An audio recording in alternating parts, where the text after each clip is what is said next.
¿Qué tal? ¿Cómo están? Buenos días. Hoy es sábado 11 de febrero del 2023. Vamos a dar inicio a la sesión número 7 de la séptima generación de la Red LATAM de Jóvenes Periodistas. Y en esta ocasión nos acompaña Laurel Miranda. Laurel es periodista, es experta en SEO, estudió una licenciatura en comunicación, después también hizo estudios, bueno, hizo una maestría en historia del arte. Yo conocí a Laurel y conocí de Laurel cuando trabajaba en Milenio. Yo creo que de las cosas que puede presumir Laurel es que Milenio hizo un excelente trabajo de SEO y empezó a crecer mucho en, digamos, como que sus alcances. Y en realidad, pues, ella fue parte de ese equipo, lideró ese equipo. Ha trabajado también en medios como Cultura Colectiva y desde hace algunos años es también una de las voces más visibles alrededor de los, pues digamos, de las conversaciones alrededor de los derechos de las personas LGBTI, en específico las personas trans. Entonces, pues nos da mucho gusto que nos acompañe como tutora en esta ocasión, es la primera vez que nos acompaña. Y pues vamos a estar conversando con ella los próximos minutos, las próximas horas, sobre mitos y representaciones LGBTI en los medios. Y también por qué es relevante, ¿no? Tener una mirada de derechos humanos a la hora de encarar estas temáticas. Antes de pasarle la palabra a Laurel, voy a pedirle, como siempre, chicos, chicas, que se puedan presentar, algunas de ustedes. Entonces, voy a pedirle a Gabriel Escalante, porfa, si te puedes presentar. Hola, soy Gabriela Escalante, estoy en San Antonio de los Altos, Venezuela, cerca de Caracas, y bueno, tengo 26 años. Fantástico, Gabriela, muchas gracias. Valentina Gil. Venezuela representando. ¿Qué tal? Un placer. Soy Valentina Gil, periodista fact-checker y tengo 24 añitos. Muy bien, muchas gracias. Emilia. Hola, ¿qué tal? Yo soy Emilia, de Argentina, estoy en Buenos Aires, en Ciudad de Buenos Aires, y tengo 26 años. Muy bien, bueno, a ver, vamos con del otro lado del Atlántico, José Manuel. Hola, yo me llamo José Manuel Cuevas, tengo 26 años, soy de Bogotá, pero vivo en Madrid. Muy bien. Selene. Perdón. Hola, soy Selene, soy de México, tengo 30 años. Muy bien. María Camila Potero. Hola, ¿cómo están? Yo soy María Camila Botero de Bogotá, Colombia. Aquí estoy con mi perrita. Bueno, y no sé si ahí la dejamos de escuchar, pero tuvo algún problema, pero cerremos con... ¿No me escucharon? Sí, ¿Aló? creo que te escuchamos, sí, ahí te escuchamos. Ah, ok, listo, listo. Gracias. Bueno, y cerramos con Brenda, por favor. Hola, ¿qué tal? Soy Brenda Villalba, boliviana, vivo en Cochabamba y tengo 26 años. Muy bien, pues muchísimas gracias. Bueno, Laura, si le pidíamos a todas las personas que se presentaran, nos quemaríamos como 20 minutos de la sesión. Siempre hacemos que algunas personas se presenten, es solamente para dar como un vistazo panorámico a las personas que hacen parte de la red LATAM, séptima generación. Y pues muy contentas y contentos de que nos acompañes. Entonces, pues todos suyos y tuyas. Muchas gracias, Jordi. Pues a decir verdad, la contenta soy yo. Escucho sus voces provenientes de distintas latitudes y es una experiencia que sin duda es muy enriquecedora el poder compartir nuestros contextos y nuestras situaciones particulares que seguramente cambian incluso dentro de un mismo país. Ya no se diga el cuánto pueden llegar a cambiar entre todos los países que en este momento nos están acompañando, ¿no? Entonces, bueno, pues voy a retomar un poquito la presentación que ya hacía de mi persona Jordi. Solamente me gustaría puntualizar 2 puntos, ya que ustedes compartían su edad. Yo tengo 33 años y para mí sí es súper súper importante siempre subrayar que soy una mujer trans. Me enuncio desde ahí y desde ahí hago todas mis actividades. Y lo señalo sobre todo en esta conversación porque en muchas ocasiones creo que uno de los principales problemas que aqueja al periodismo en la región de América Latina es esta falsa idea, sobre todo de décadas como los años 70, los años 60, en donde se consideraba que el periodismo debía sí o sí ser un periodismo objetivo, neutral. Creo, yo lo digo firmemente, creo que por la propia naturaleza de quienes nos dedicamos al ejercicio periodístico, atraviesa o es construido por un sinfín de manos que dejan una huella autoral, ¿no? Esta huella autoral nos habla no solamente de las inquietudes de la persona y del contexto, en este caso del periodista, sino en muchas ocasiones también de una voz autoral de un medio de comunicación en particular, ¿no? Sabemos quienes nos dedicamos a esto que nuestros materiales no solamente pasan por nuestras propias manos, sino también pasan, en este caso, por las manos de un editor, editora, y que también comparten hasta cierto punto una línea editorial del medio en el cual nos inscribimos. En ese sentido, por más que intentemos que este texto, que este material, y por texto me refiero no solamente a un material escrito, ¿no? Sino a un texto entendido como un producto que carga un significado, que carga un mensaje. Entonces, bueno, pues es muchas veces imposible que este material pueda salir a la luz sin todas estas cargas significativas, en este caso de reporteros, de editores, de el medio de comunicación en general.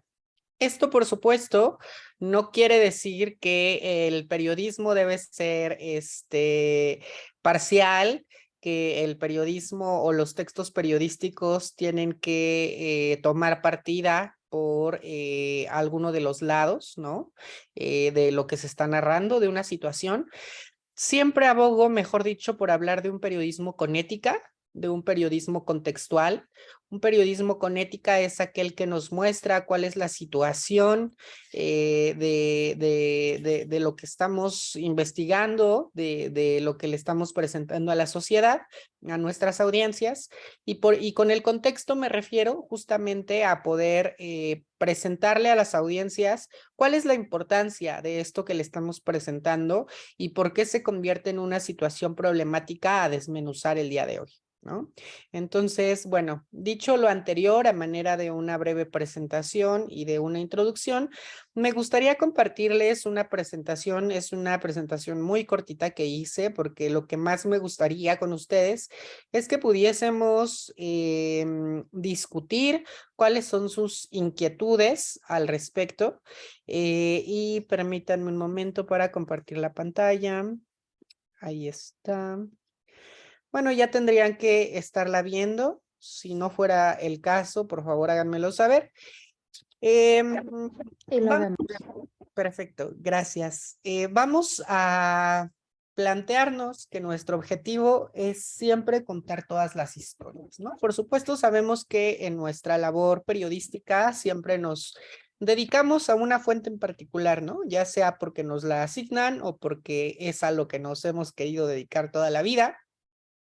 Y sin embargo, dentro de esa misma fuente periodística va a ser de suma relevancia el contar todas las historias y presentar a todas las voces.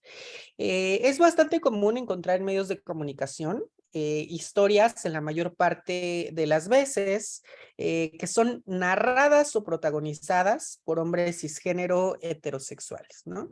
Asimismo, dichas historias, como ya lo comentaba, tienen como personajes principales también a estos hombres cisgénero heterosexuales. Nada en contra de los hombres cisgénero heterosexuales, vale la pena apuntar, pero es realmente importante que tomemos en cuenta que la humanidad es una gran diversidad y que centrar nuestra mirada en un solo grupo poblacional es bastante problemático y dañino para la sociedad que imagino queremos construir. Justo en un mundo en el que las identidades son diversas, estos ejercicios periodísticos pues evidentemente no alcanzan a mostrar ni a explicarnos una realidad más amplia y no solo más amplia, sino también, por supuesto, mucho más compleja. Aquí simplemente les comparto unos datos que a decir verdad son ya bastante viejos porque estamos hablando de que son de hace 8 años y sin embargo, bueno, pues podemos ver el cómo ya se reflejan estas preocupaciones de lo que venimos hablando en la lámina anterior, la presencia general de mujeres y hombres en las noticias. Y ustedes dirán, ¿por qué estamos centrándonos en este momento en la diferencia mujeres versus hombres?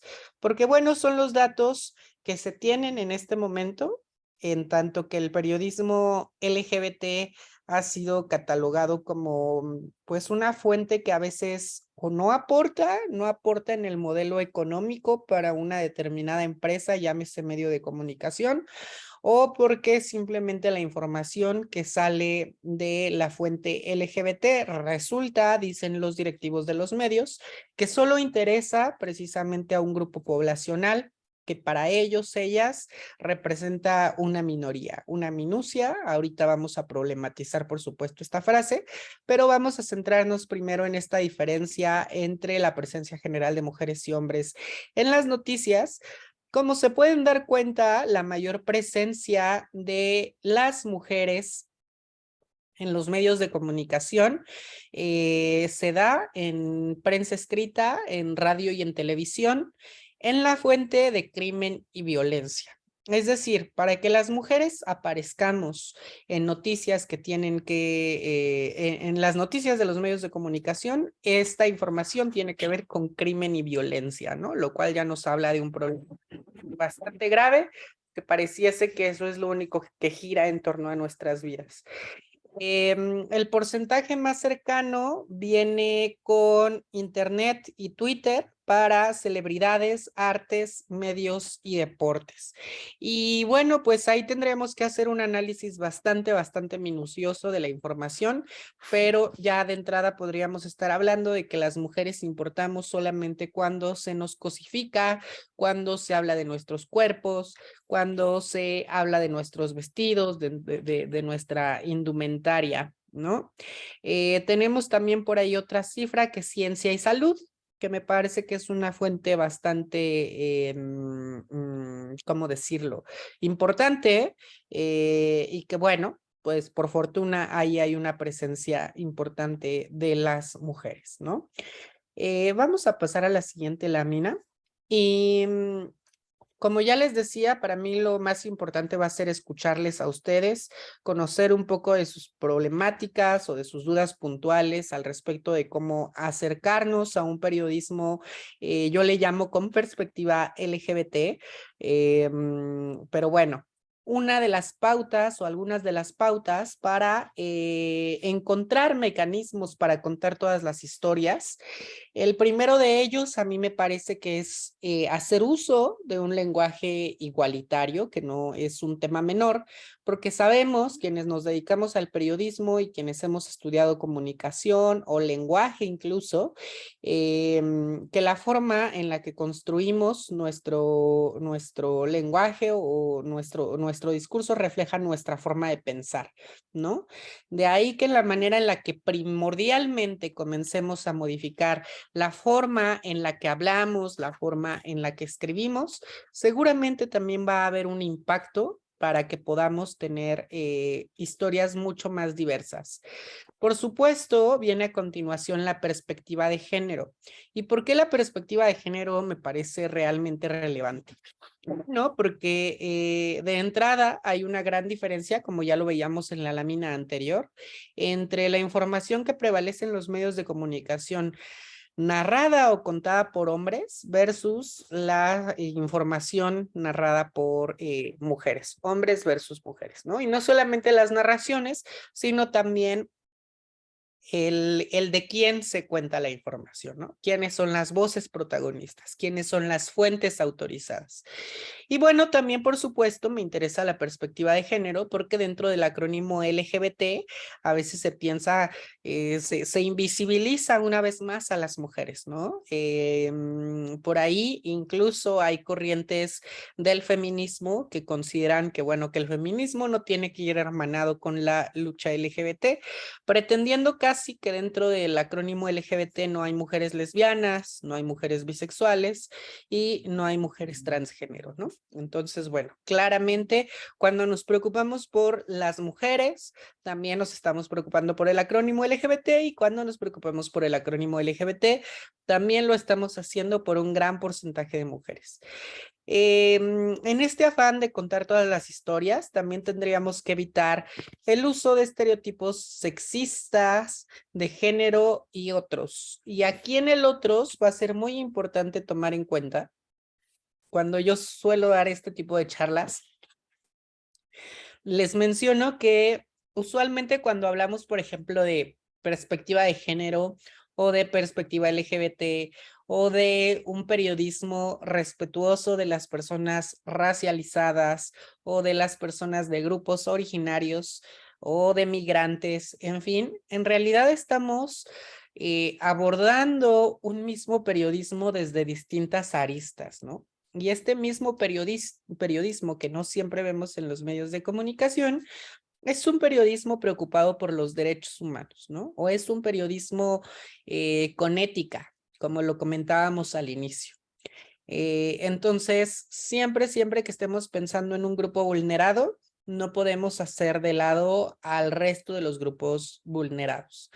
Tendremos también que hacer caso muy puntualmente de las imágenes, y es que las imágenes en sí mismas también pueden llegar a ser en muchas ocasiones sumamente violentas, ¿no? O pueden reproducir también el punto anterior, ¿no? Los estereotipos sexistas, todo tipo de estereotipos. Entonces, de nada nos va a servir cuidar nuestro lenguaje escrito, nuestro lenguaje hablado, si no cuidamos también el uso de las imágenes, ya sean fijas o en movimiento.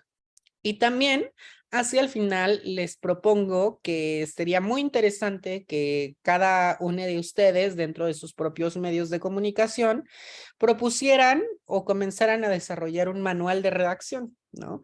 Y por manual de redacción no me refiero única y exclusivamente a este manual que sí se suele tener en muchos medios, que nos habla de las formas, ¿no? De, bueno, pues aquí no utilizamos la palabra emigrar, sino solo utilizamos la palabra migrar, ¿no? O no utilizamos la palabra marihuana con G, sino que la escribimos con H. Todas estas cosas de formales, que por supuesto son importantes y hablan del medio de comunicación en particular, pero también un manual de redacción que nos ayude a entender un poco más cuáles son las distintas realidades que vamos a cubrir, ¿no? ¿Qué se dice o qué no se dice de la población migrante, ¿no? ¿Qué se dice o qué no se dice de la población homosexual, de la población de lesbianas, de la población bisexual, ¿no? ¿Dónde hay enunciados o discursos que revictimizan o estigmatizan a ciertas identidades sexogenéricas? ¿Dónde hay problemáticas con las imágenes que reproducimos al respecto, por ejemplo, de mujeres transgénero? Entonces, ese manual también sería de mucha ayuda para entender básicamente los do's y los don'ts, ¿no?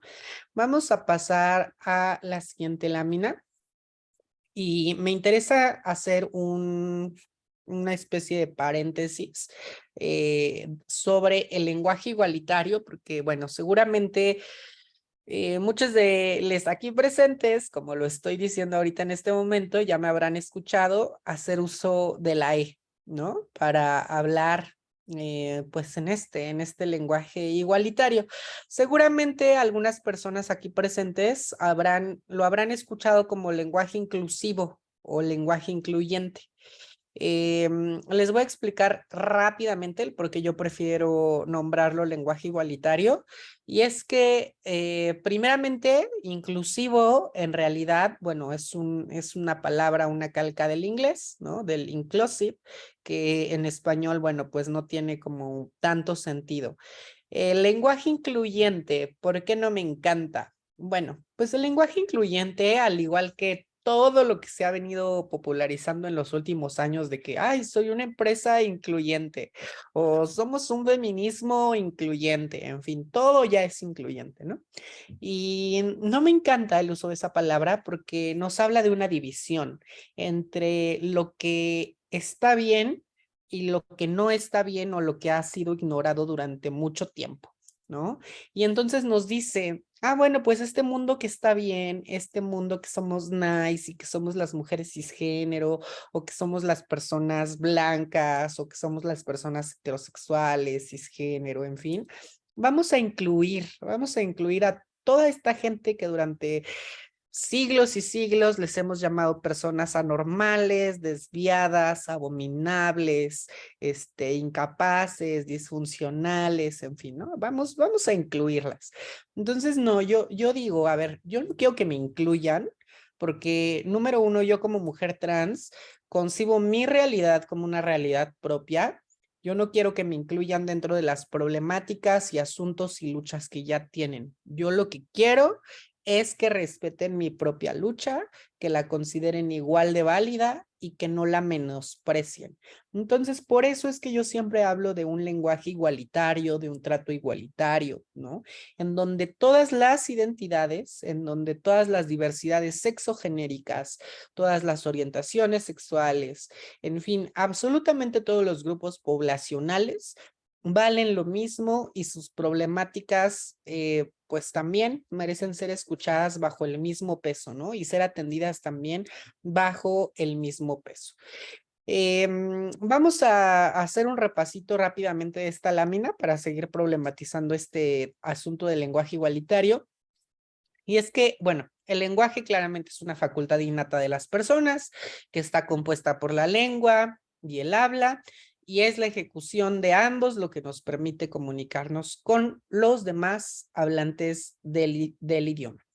Actualmente denominamos lenguaje igualitario a aquel que procura nombrar y visibilizar a todas y cada una de las identidades que existen en nuestra sociedad. También, como les decía, es llamado lenguaje incluyente o inclusivo. Por supuesto, lo que yo aquí les comparto no es una norma de que ya no pueden decir nunca más en su vida lenguaje incluyente o inclusivo. Eso es asunto de cada persona. Y que en ocasiones también, porque quienes nos dedicamos al periodismo sabemos que a veces, y digo a veces, lo pongo muy entre comillas, muy con pinzas, a veces tenemos que apelar mucho más a la forma en la que nuestra audiencia habla que a términos incluso como mucho más propios, ¿no? O mucho más formales. Y sobre todo en un mundo como redes sociales, particularmente háblese Twitter o háblese Google, en donde el uso de ciertas palabras va a impactar en el alcance que tenemos en una audiencia determinada, ¿no? Bien, bueno, pues les hacía énfasis al inicio de esta lámina sobre el uso que estoy haciendo de la E, porque hay muchas personas que se dedican al lenguaje, a la comunicación, al periodismo, a las que les causa mucha comezón utilizar o escuchar cuando una persona comienza a hablar con el uso de la E o a escribir con la X o a utilizar el arroba o lo que sea, ¿no?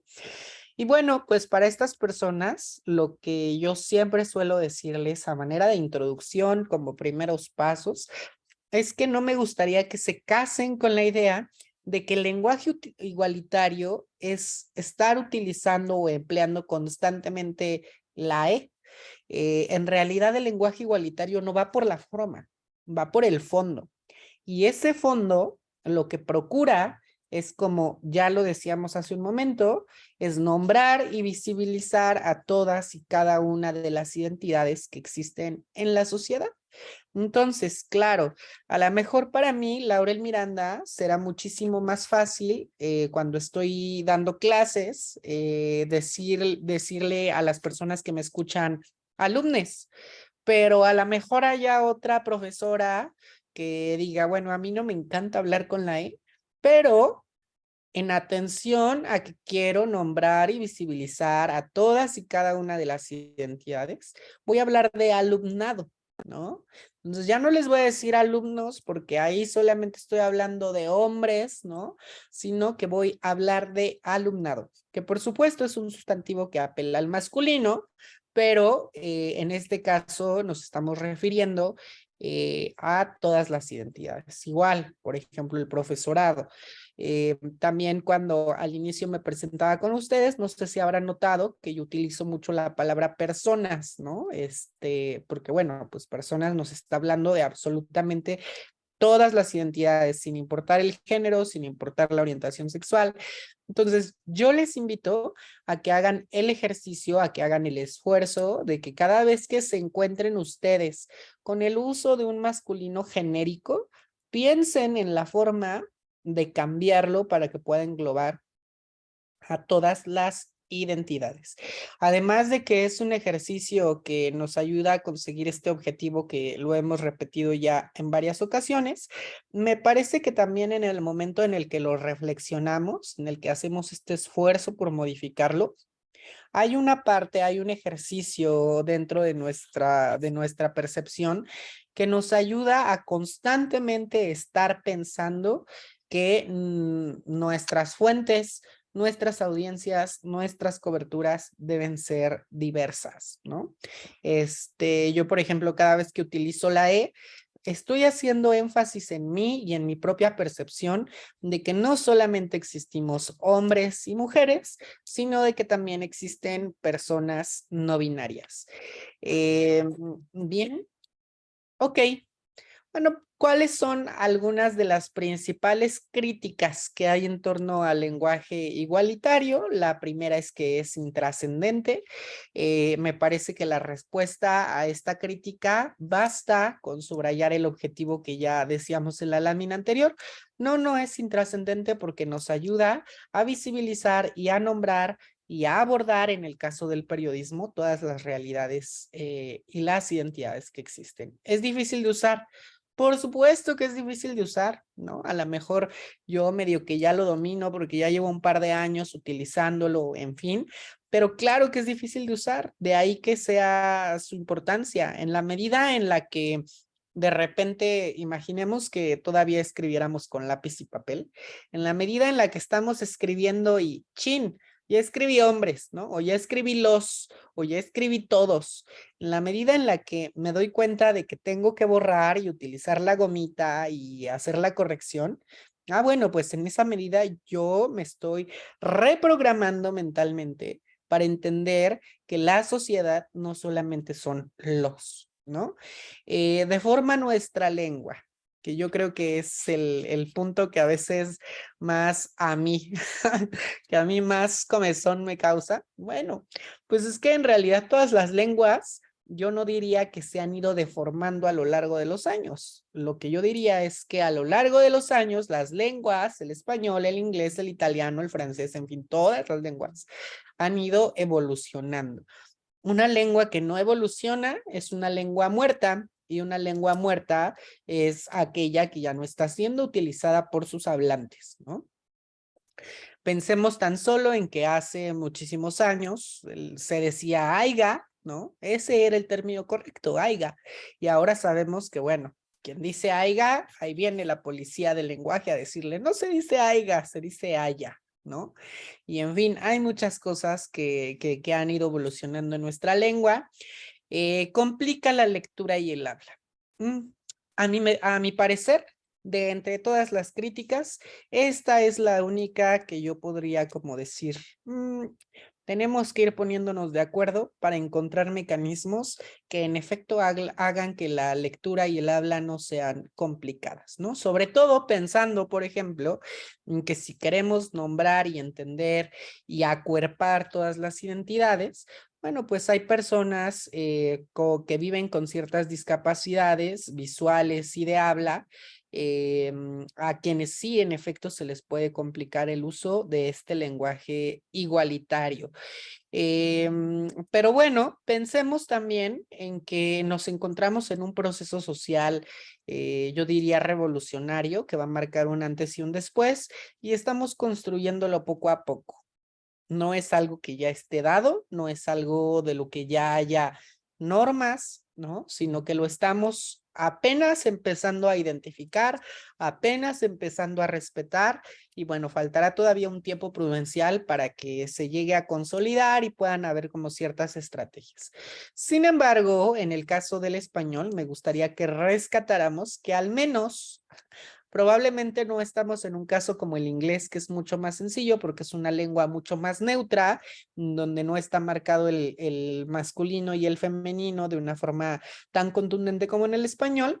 Pero bueno, al menos tampoco estamos en el francés, en donde esa distinción entre masculino y femenino es todavía mucho más profunda, e incluso entre singulares y plurales, ¿no? Entonces, pues nada, procuremos ver el lado positivo de la historia. Y finalmente, entre las críticas también hay quienes dicen que hay problemas más importantes, y esto siempre sale a la luz. Es como que publicamos una nota sobre la población gay y sale nuestra audiencia cisgénero heterosexual más conservadora a decirnos: hay problemas más importantes que lo que le está pasando a los homosexuales, ¿no? O igual, si publicamos una nota sobre población con VIH, hay problemas más importantes. O sobre mujeres lesbianas, hay problemas más importantes. En fin, siempre para la gente conservadora, siempre va a haber problemas más importantes. Y en realidad, lo que ocurre es que ni la sociedad ni los seres humanos en lo individual somos personas unidimensionales, ¿no? O que solamente podemos prestar atención a una sola cuestión. En realidad podemos ir avanzando en distintos frentes, y el uso que damos a la lengua me parece que también es un asunto bastante importante y que, como les decía al inicio de la presentación, va a modificar la forma en la que pensamos, la forma en la que concebimos el mundo, y esto por supuesto se va a reflejar o se va a ver traducido en acciones concretas, ¿no? Mucho más prácticas o pragmáticas, por decirlo de alguna manera.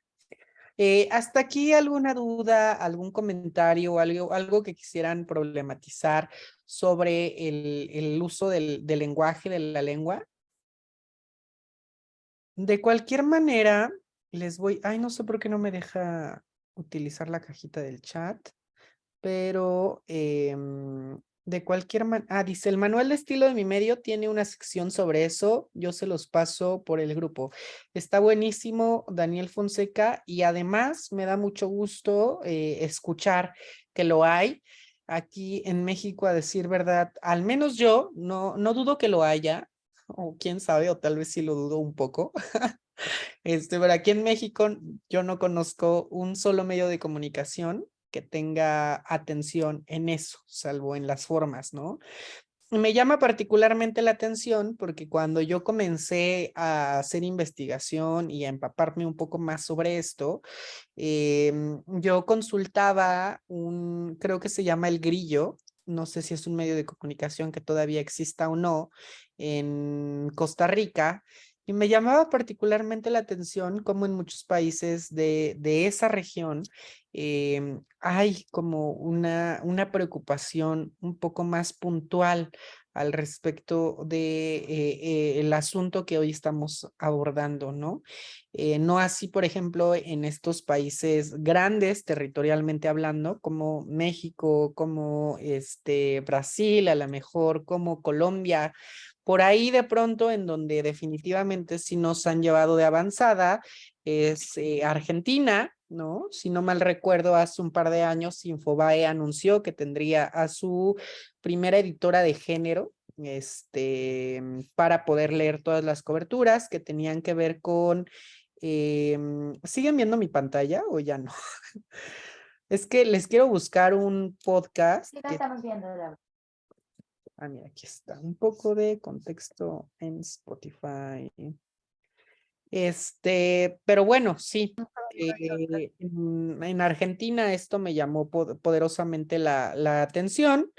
Y bueno, pues también en el ámbito social y en el ámbito legislativo, ciertamente es que pues han avanzado mucho más que otros países de la región. Aquí está.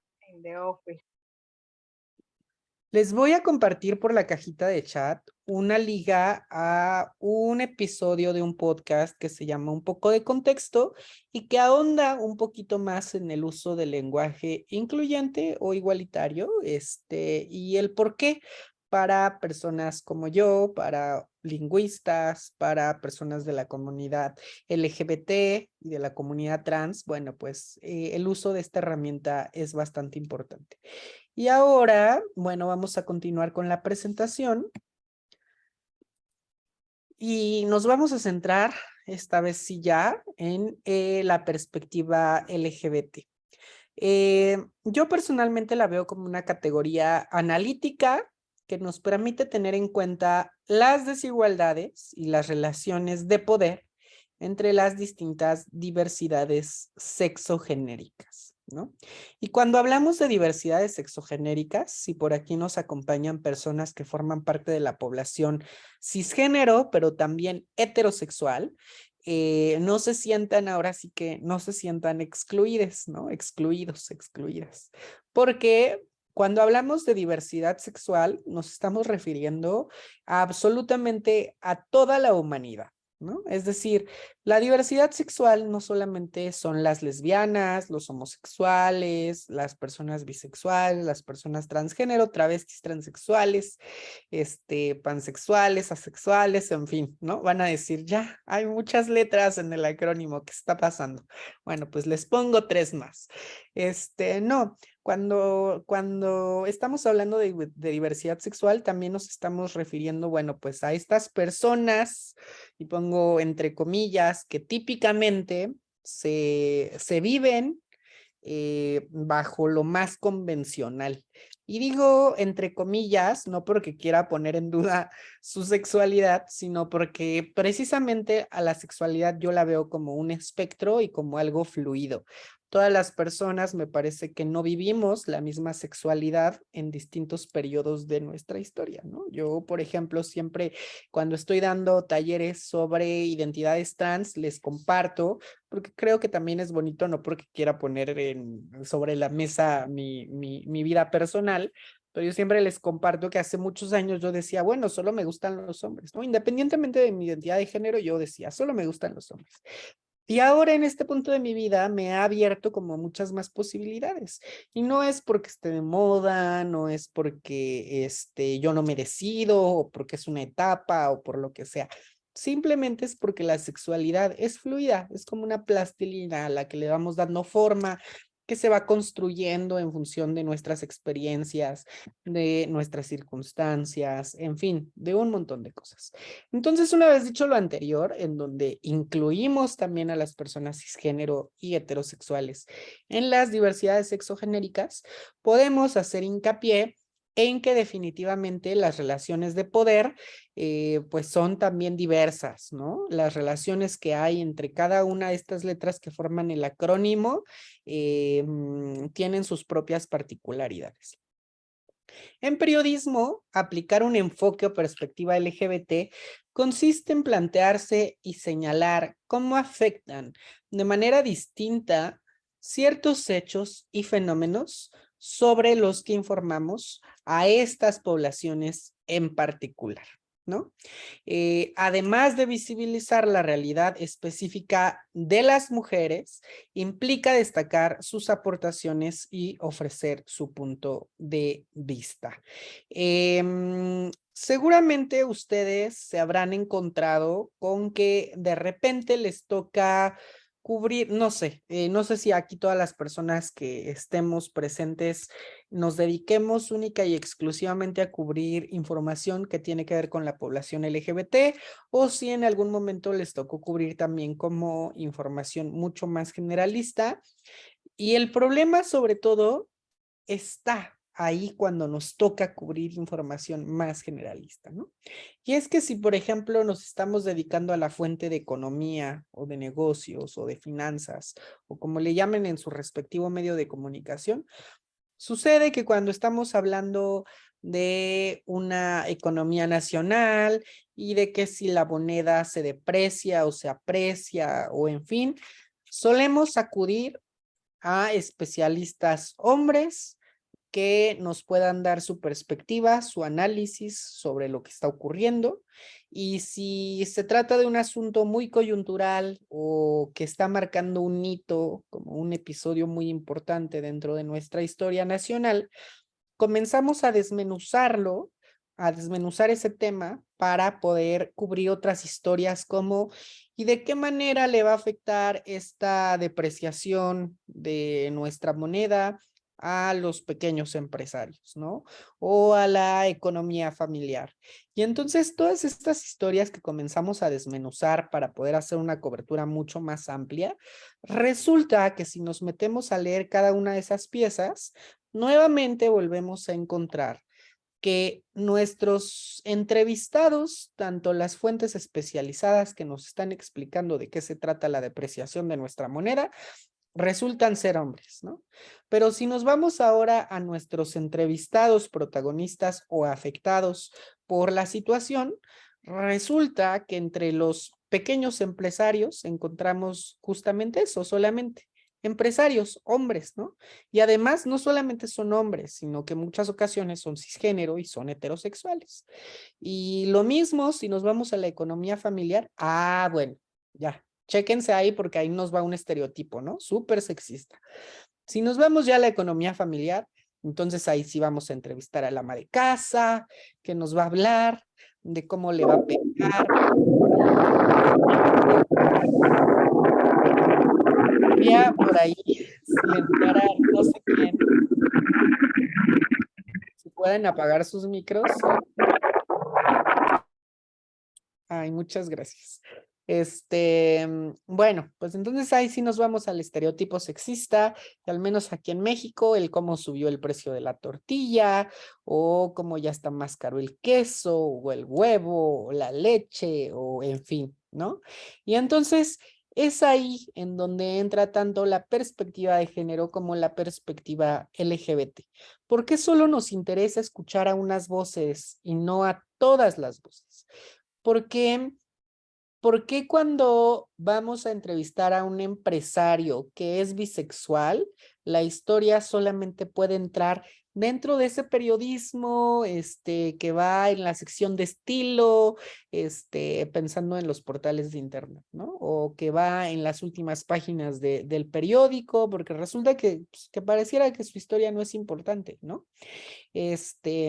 Entonces, la invitación acá es justo a hacer que nuestras historias también sean trascendentes, a lograr que cuando estamos eligiendo o construyendo nuestra agenda periodística, pensemos también en situaciones que pueden englobarse dentro de coyunturas nacionales, pero que dan voz, que permiten hablar tanto a fuentes que forman parte del acrónimo LGBT, como a entrevistados protagonistas o afectados por la coyuntura que también forman parte de la comunidad LGBT. Yo estoy totalmente en contra de que toda la información que tiene que ver con este acrónimo siempre se vaya a las secciones de estilo, de tendencias, ¿no?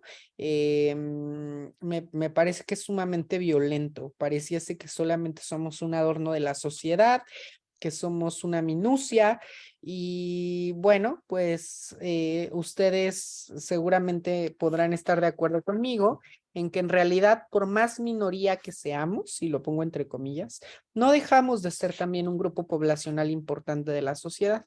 Y los derechos humanos, así como las coberturas periodísticas, no pueden enfocarse en si un grupo poblacional es minoría o no es minoría. Y bueno, nada más como cereza en el pastel, también hablar que en realidad este mito de ser minoría, pues a veces es eso, como un mito, ¿no?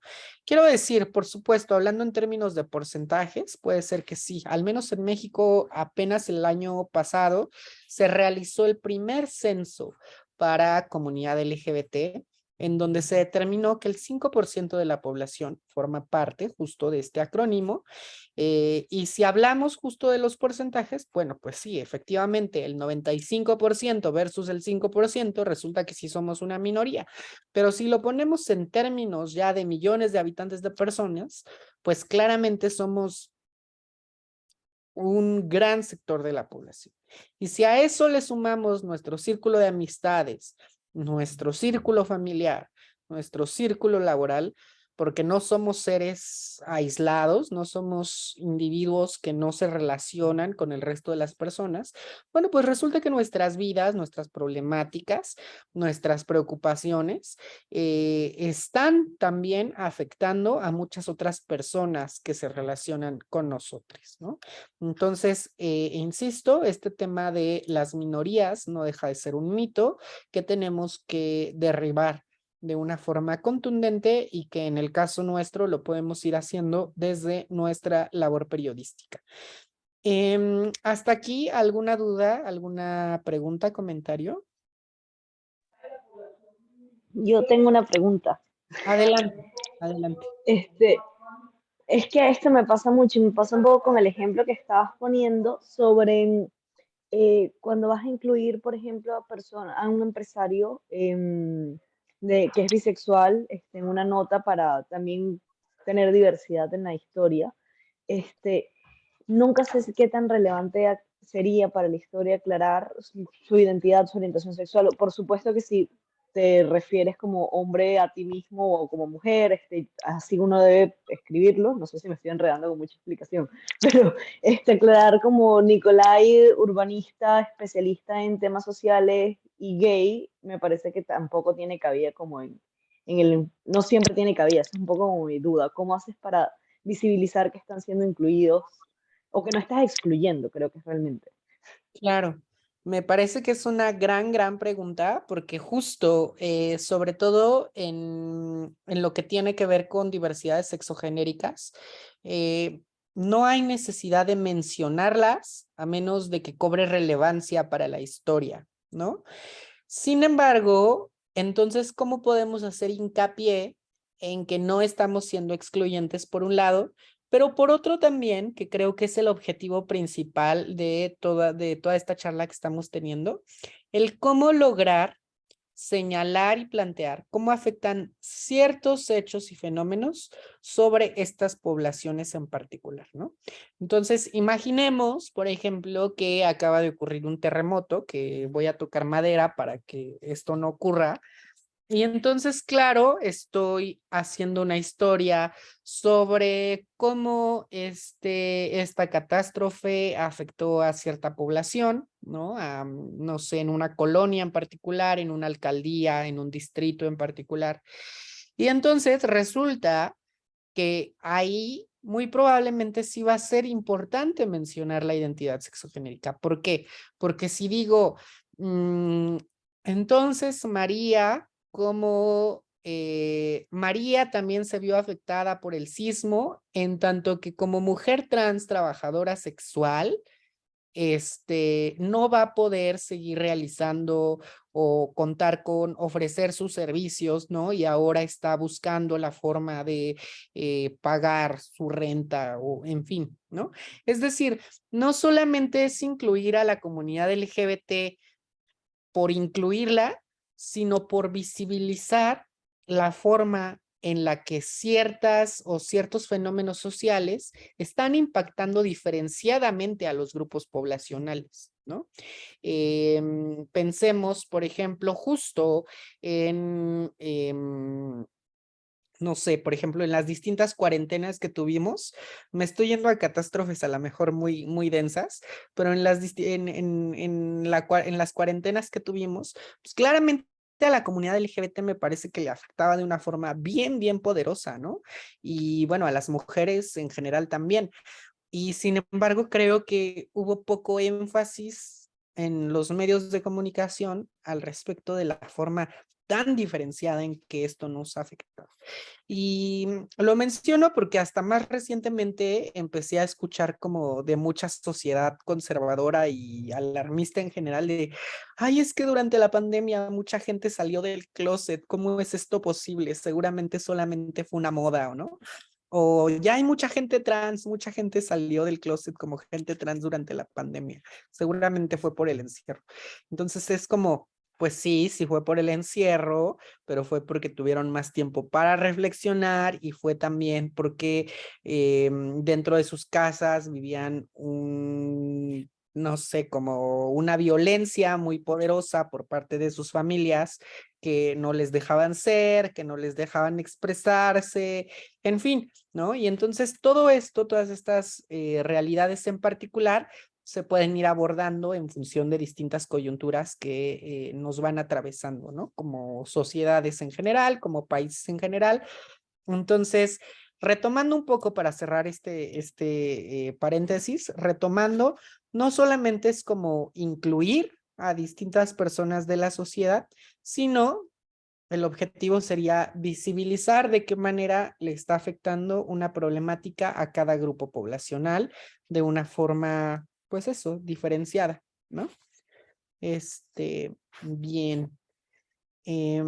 Vamos a pasar a la siguiente lámina, que es un poco lo que ya comentábamos. Los puntos que tenemos que considerar. 1, ¿cómo afecta esa realidad a las poblaciones LGBT? 2, y esto ya lo estamos hablando como para la construcción, o sí, para la construcción de nuestro material periodístico, ¿no? Busca datos desagregados siempre que sea posible. Solemos siempre cuando estamos hablando, por ejemplo, de catástrofes, no sé, depreciación de una moneda, un sismo, una pandemia, la viruela del mono, en fin, siempre solemos hablar como de las poblaciones en general. Entonces, siempre que sea posible, hay que desagregarlo como para decir, bueno, pues la viruela del mono está afectando particularmente a la población homosexual, ¿no? Hombres que tienen sexo con hombres. Pero también dentro de esos porcentajes deberíamos agregar, bueno, pues esta viruela del mono también está afectando a mujeres trabajadoras sexuales, sin importar si son cisgénero o si son transgénero, ¿no? O a lo mejor también ahí hacer una doble diferenciación de, ok, esta viruela del mono está afectando primordialmente a 3 grupos poblacionales. Hombres que tienen sexo con hombres, mujeres cisgénero, trabajadoras sexuales, y mujeres transgénero, también trabajadoras sexuales, ¿no? Y ahí ya tenemos como los 3 porcentajes y podemos entender de qué manera les está impactando a cada uno de estos grupos.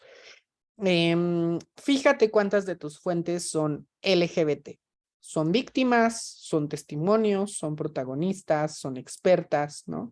Y lo digo porque usualmente también lo que suele ocurrir muchísimo con la población LGBT es que se nos plantea siempre como eternas víctimas, ¿no?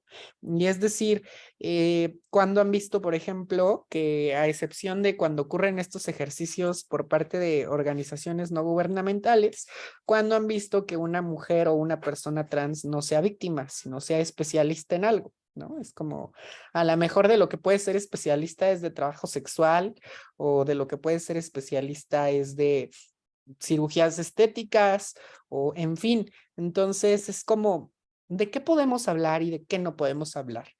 ¿Cuáles son los estereotipos que están reforzando ciertos medios de comunicación? Por ejemplo, aquí en México tenemos una urbanista que es trans, que es maravillosa, pero así maravillosa, y me encanta siempre escucharla hablar y ver cómo la consultan en medios de comunicación. Y nada, ¿no? Entonces eso está como bastante cool. Vigila que el lenguaje que usas en la información no invisibiliza a la población LGBT ni reproduzca estereotipos. Por supuesto, como ya lo hablábamos hace un momento con Lucrecia, pues tampoco vamos a estar poniendo siempre, a menos, e incluso también eso vale la pena mencionar, ¿no? Porque, por ejemplo, con la urbanista que yo les decía hace un momento, yo siempre veo que todos los medios de comunicación pues la citan como eso, como urbanista y punto. O como especialista en temas de gentrificación y de ciudades, y en fin. Lo que yo me pregunto es si él o la o le periodista se tomó el tiempo, la delicadeza de preguntarle, en este caso, a esta fuente, ¿cómo te gustaría que te citara o te mencionara en la pieza que estoy armando? Porque, por ejemplo, a mí cuando no me preguntan, o sea, porque usualmente también me hacen entrevistas para medios, cuando no me preguntan, siempre me ponen Laurel Miranda, activista trans aparte, ¿no? Porque al parecer es de lo único que puedo hablar. Entonces, eso a mí me molesta un poco, aunque lo he ido normalizando, que creo que no debería. Al inicio me molestaba muchísimo porque decía, ok, entonces a partir de que salí del closet, ya no soy periodista, ya no soy docente, ¿saben? Ya no soy consultora, y eso me enervaba mucho. Bueno, pues cuando les periodistas sí se toman la delicadeza de preguntarme cómo quiero ser citada, pues les digo, porfa, cítame como comunicadora, como docente, y sí les pido que agreguen la palabra trans, ¿no? Porque como ya les decía hace un momento, al menos para mí es importante visibilizar mi identidad de género. Entonces, quién sabe, en una de esas, a lo mejor, como bien decía Lucrecia, pues no tiene mucho caso que si estamos hablando de una historia de finanzas, yo mencione al empresario como un empresario bisexual. Pero ¿qué tal que en una de esas Lucrecia le pregunta al empresario cómo te gustaría que te cite?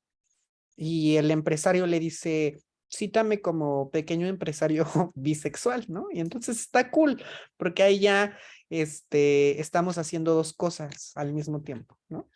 Procuro evitar esta frase de matar a un pájaro, no, a matar dos pájaros con un tiro por todo este tema del especismo también, que ya les digo que no podemos hacerlo uno sin lo otro, tiene que ser todo al mismo tiempo.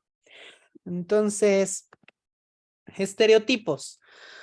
Los estereotipos son construcciones culturales por las cuales se asignan ciertas características, roles y comportamientos a las personas. Estos estereotipos afectan a todo tipo de grupos poblacionales, ¿no? A mujeres, la gran diversidad de mujeres que existimos en el mundo, a personas LGBT.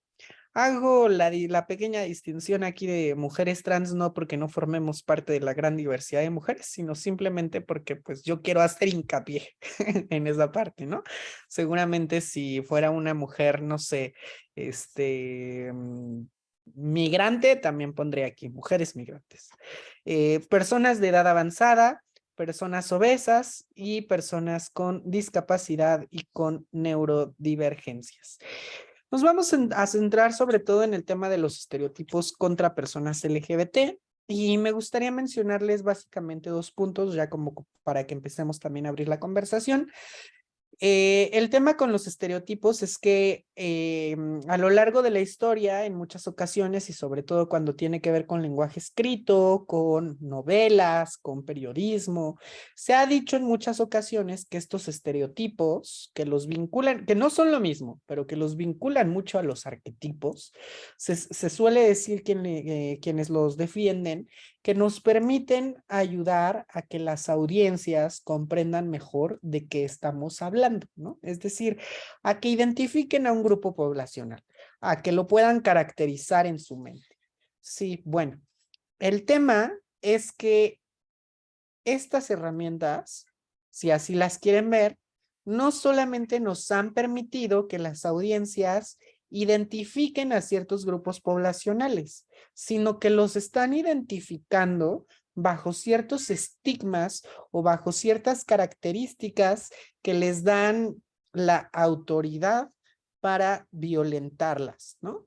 Y entonces pensemos, si nos vamos a los estereotipos de mujeres lesbianas, bueno, pues son mujeres con un aspecto masculino, ya en el peor de los casos, que a veces suele ocurrir también en medios de comunicación, y eso es bastante grave, que cuando están cubriendo actos delictivos, cuando están cubriendo crímenes de odio, los medios de comunicación, con la mano en la cintura, deciden reproducir de pe a pa la declaración del criminal, ¿no? Explicando el por qué supuestamente hizo lo que hizo, ¿no? Y entonces es que a la mujer lesbiana la violaron porque querían que fuera una mujer real, ¿no? O al hombre gay lo golpearon por afeminado. A la persona bisexual la violaron porque querían que se decidiera por uno de los dos géneros, ¿no? A la mujer trans la violaron y la mataron porque engañó al sujeto con el que tuvo relaciones sexuales, ¿no? Y le mintió sobre su género y etcétera, todas estas cosas. Entonces, esto es bien problemático porque así como, y voy a volver a mencionar tu nombre, Lucrecia, así como Lucrecia nos decía hace un momento que señalamos estos datos si son relevantes para la noticia, lo mismo tendríamos que pensar con el uso de imágenes, con el uso de declaraciones, en este caso de los criminales.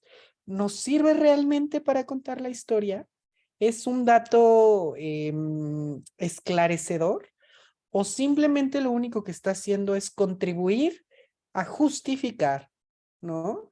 El acto delictivo, el acto criminal, y por otro lado, a reforzar un estereotipo y un estigma en la sociedad? Porque si lo vemos de esta manera, todas las frases que yo acabo de mencionar nos permiten justificar a los agresores y reforzar los estereotipos y estigmas, por un lado, de que la mujer lesbiana es masculina y que es lesbiana porque nunca ha estado con un verdadero hombre, ¿no? Que todos los hombres gays son súper afeminados y por romper el mandato de la masculinidad hegemónica merecen ser golpeados. Que las personas bisexuales son personas indecisas y que necesitan esclarecer cuál es su orientación, ¿no?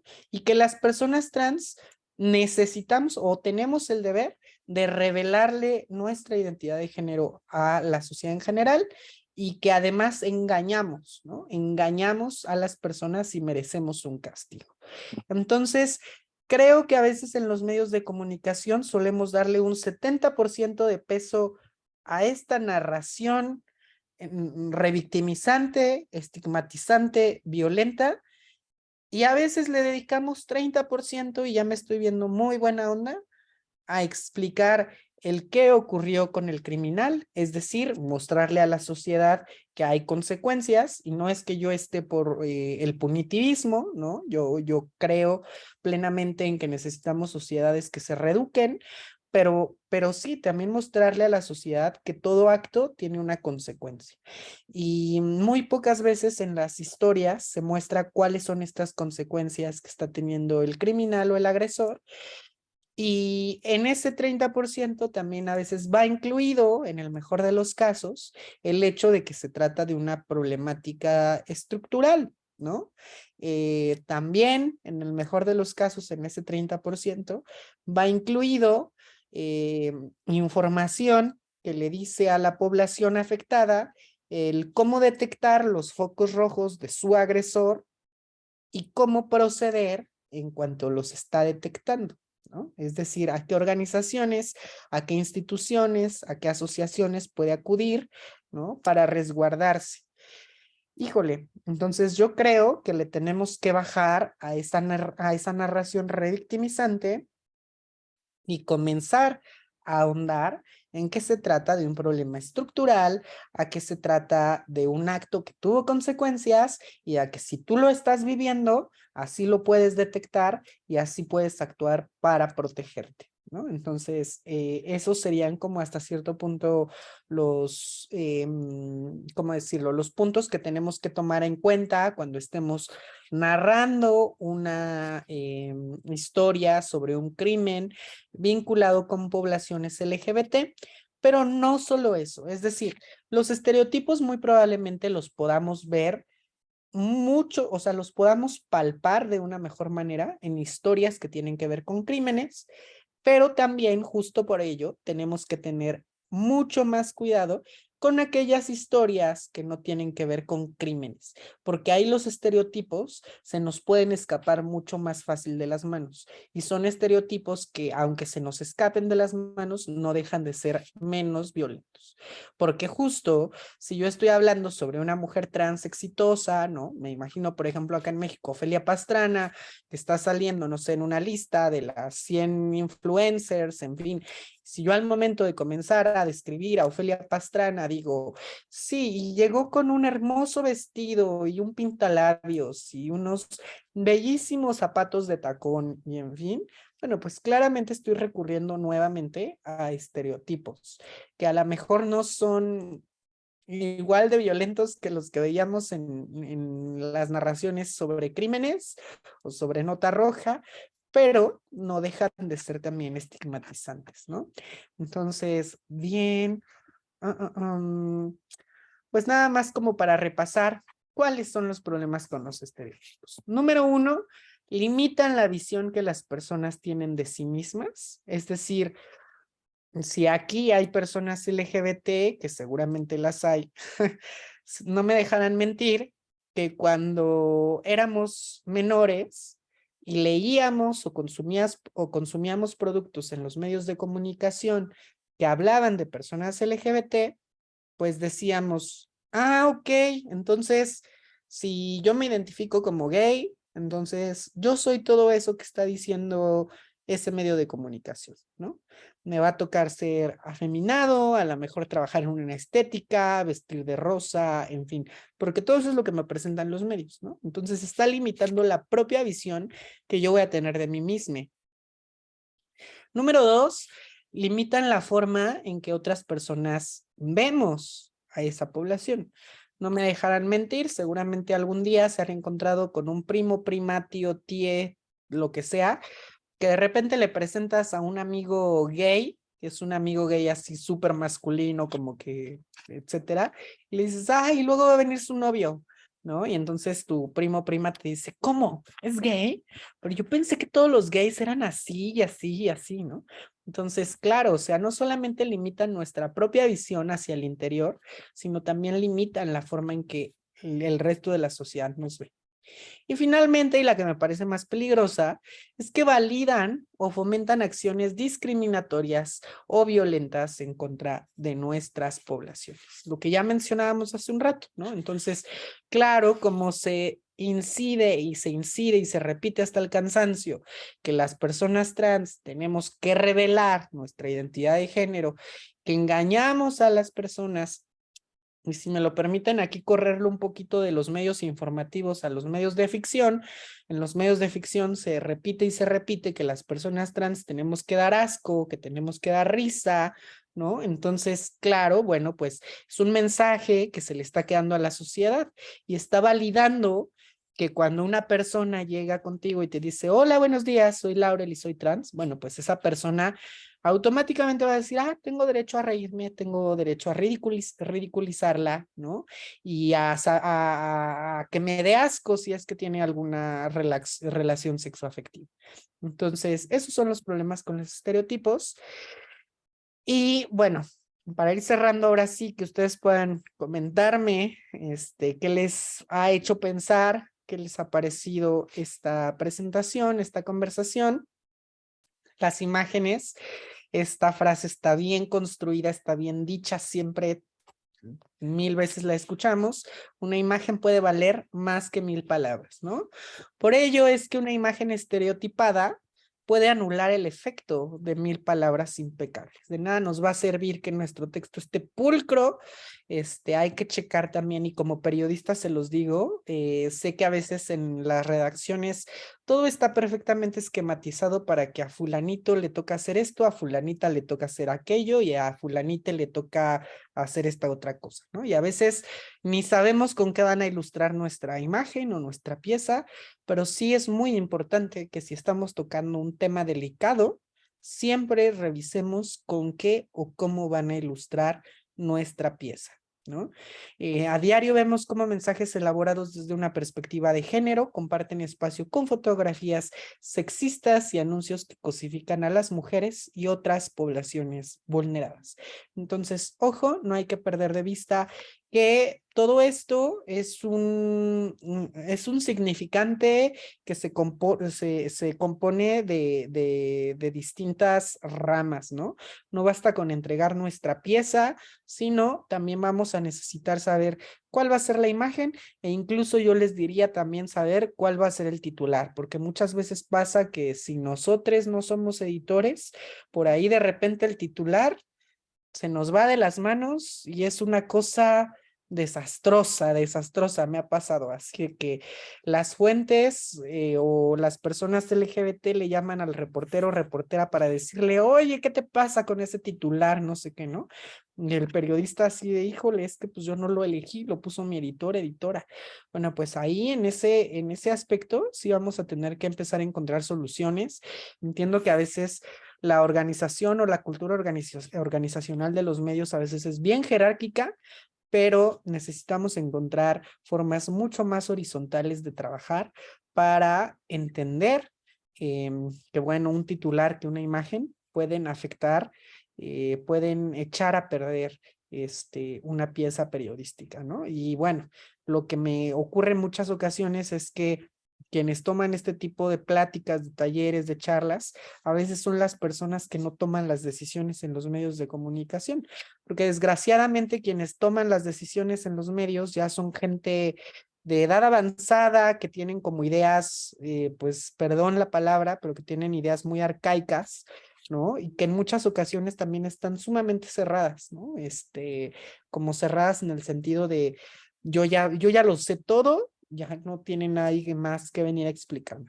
Por supuesto hay excepciones a la regla, porque tampoco quiero aquí yo construir un estereotipo de que la gente de edad avanzada es imposible de trabajar con ella. No, para nada. Sé que hay excepciones y ojalá que cada vez las haya más. Entonces, bueno, les voy a dejar de compartir la pantalla acá y me gustaría escuchar un poquito de sus reflexiones, de sus comentarios, y dudas también, si hay dudas que las podamos rebotar entre todas las personas, porque bueno, tampoco tengo todas las respuestas, pero seguramente podemos encontrar soluciones de forma colectiva. Hola Laurel, yo soy Javier, soy editor de Distintas Latitudes y voy a estar llevando un poco la conversación porque Kate y Jordi tienen que salir por temas de trabajo. Perfecto. Entonces, nada, primero saludarlos a todos. Yo me uní hace poquito porque no pude estar desde el inicio, pero bueno, yo voy a estar llevando la conversación desde ahora y entiendo que Tomás quería hacer una pregunta sobre esto que estabas hablando. Sí. Hola Laurel y hola compañeros, soy Tomás y soy de Piura, Perú. En primer lugar quería decirles que saber que se capacita a periodistas de la TAM sobre estos temas me da muchísima esperanza en mi profesión. Yo en lo personal soy una persona transmasculina y el año pasado me sacaron del closet en redes sociales y soy visible en contra de mi voluntad. Estos estereotipos que comentas, que muchos periodistas utilizan en su cobertura, yo los vivo, dentro y fuera de las salas de redacción. A veces eso se traduce en no poder obtener trabajo como periodista simplemente por ser trans. No pasar de la entrevista de trabajo a pesar de tener un CV competente, o que me limiten a escribir sobre ciertos temas relacionados con mi identidad o la población LGTB más en general. ¿Qué me recomiendas para lidiar con estas situaciones de discriminación activa o pasiva? No es sentirme estancado por ser quien soy, seguir adelante o tal vez construir una carrera a pesar de estas trabas. Ok. Bueno, pues antes que nada, Tomás, un gusto conocerte, un gusto saber que has estado en esta plática. También agradecerte por compartirnos esto que vives y decirte que lamento, que te abrazo y que te acompaño mucho en esta situación que vives. Por desgracia, y no me dejarán mentir el resto de personas trans que anden por aquí, si es que así tenemos dentro de nuestra audiencia. Por desgracia, es una situación que vivimos frecuentemente. Yo en lo particular, en Millennium fui censurada después de haber publicado columnas de opinión referentes al feminismo radical trans excluyente. Mis posturas tan contundentes al respecto de este tema y tan contundentes al respecto de la defensa de los derechos de las poblaciones trans han impedido que yo me vuelva a insertar en un medio de comunicación con la misma seguridad o formalidad que llegué a tener en Milenio. Lo que sí te diría es que me parece que no tenemos que abandonar, número uno, el quiénes somos y número dos, el qué queremos. Yo particularmente soy una periodista a la que sí le gusta y que sí quiere hablar sobre estos temas, ¿no? En tu caso, si esta no es la situación, yo te exhortaría a que jamás permitas que te inscriban o que te coloquen en una fuente en la que tú no quieres, ¿no? En la que tú no deseas. Eso por temas propios, pero yo creo que a veces los temas propios, por supuesto, no bastan. A veces necesitamos, en tu caso, que veo que vives en Perú, necesitaríamos encontrar formas institucionales que te permitan blindarte, ¿no? En ese sentido, no sé si haya alguien más aquí en Perú que nos pudiese, aquí que sea de Perú y que nos pudiese dar un poco más de luz al respecto de cómo poder, pues sí, acompañar a Tomás para blindarle en el sentido número uno de la cero discriminación en el proceso de reclutamiento en recursos humanos y número dos, a la cero discriminación dentro de su ejercicio periodístico. Por desgracia es algo a lo que aún nos enfrentamos las personas trans a lo largo de América Latina y me encantaría poderte dar una respuesta o una solución mucho más amplia, Tomás, pero por el momento es lo que yo al menos puedo aportar. No sé si alguien más que esté aquí, que sea de Perú, nos pudiese ayudar o incluso alguna otra persona trans que pudiese aportar también su experiencia, estaría maravilloso. Si hay alguien de Perú que quiera tomar la palabra, adelante. Si no, creo que Victoria también quería comentar algo. Hola, Gabriel, ¿cómo estás? Ya nos conocemos en redes y un gusto, ¿no? También yo siento que mucho de la lucha que tenemos como población LGBT y en específico mujeres trans es contra los grandes medios o los emporios periodísticos que existen no solo en México, sino a nivel Latinoamérica, ya que como dice Chomsky, o sea, hay cuotas de poder detrás de quiénes son esos medios, a quiénes le deben estos medios, a lo que se llama la propaganda, ¿no? O la creación de esta publicidad sistemática y que nos ponen como población LGBT y en específico mujeres trans como este monstruo a quien atacar, ¿no? Este monstruo que debe ser atacado y van creando este discurso para poder manipular audiencias y a favor de, por ejemplo, las mujeres, de las feministas trans excluyentes, ¿no? Y tenemos estos foros que son totalmente innecesarios a nivel nacional, donde se nos pone a debatir y a discutir e incluso validar nuestra identidad a nivel nacional y creo que por demás eso es muy violento. Entonces, eso es la importancia de ir creando medios independientes con un enfoque más abierto y con un enfoque de género. Muchas gracias, Victoria. Por ahí, bueno, en efecto, es una situación que estamos viviendo todavía de una forma bastante fuerte. Me preocupa, sin embargo, esta diferencia tan abismal. Es decir, La situación en México tampoco es que sea un camino de rosas, ¿no? Pero por fortuna, en más de la mitad del territorio nacional contamos con leyes de identidad de género. Todavía no en el grueso del territorio, pero por ejemplo aquí Tomás nos comparte que la ley de identidad de género no existe en Perú y que por supuesto, al no existir esta ley, tampoco hay mecanismos que les protejan o les amparen, ¿no? Me parece que es algo en lo que tendríamos que reflexionar a nivel colectivo entre todos los países de la región. Y Tomás, pues creo que aquí lo que queda, si no hay, es decir, si no hay estos mecanismos, creo que te podrías acercar a organizaciones o asociaciones de libertad de expresión que protejan a periodistas y de esa manera ir construyendo. Es decir, creo que al final del día, y es bastante, a lo mejor es bastante feo lo que voy a decir y bastante doloroso lo que voy a decir, pero a veces, si no es por casos como el nuestro, no se puede ir avanzando para que otras personas en el futuro pues puedan tener mejores realidades, ¿no? Entiendo que decía, es feo y es doloroso lo que estoy diciendo, porque qué más quisiera que ya tu propia realidad fuera mucho más sencilla, pero si no es eso, quedará, pues quedará sobre la mesa que tu contexto, que tu realidad marcó pauta para que más adelante otras se vieran beneficiadas, ¿no? Entonces, yo también de este lado me comprometo a tener mucha más visibilidad de lo que está ocurriendo en la región. Les quiero compartir que justo en este momento estoy elaborando un taller sobre identidades de género para Amnistía Internacional que tiene que ver con las leyes de identidad en toda la región de América Latina. Entonces, me quiero meter mucho más en el tema y pues, por mínimo que sea, poner ahí mi granito de arena. Vale, ¿alguien más tiene alguna pregunta o comentario que hacer?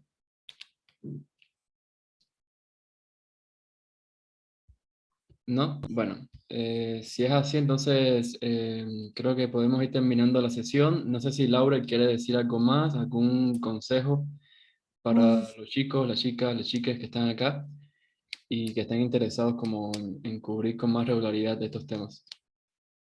Pues no, número uno, reiterarles el agradecimiento por esta sesión. Número dos, realmente en la espera de que lo que aquí vimos se pueda llevar a la práctica y además que compartan la información. Siempre digo al finalizar cualquier tipo de taller que la información no funciona si no la compartimos. Necesitamos socializarla.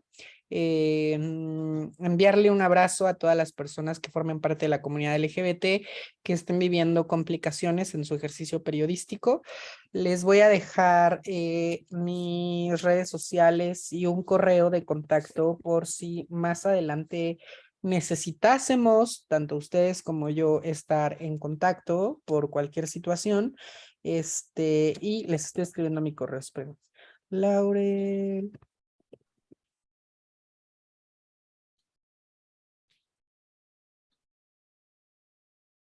Ahí está mi contacto, laurelmiranda.contacto@gmail.com.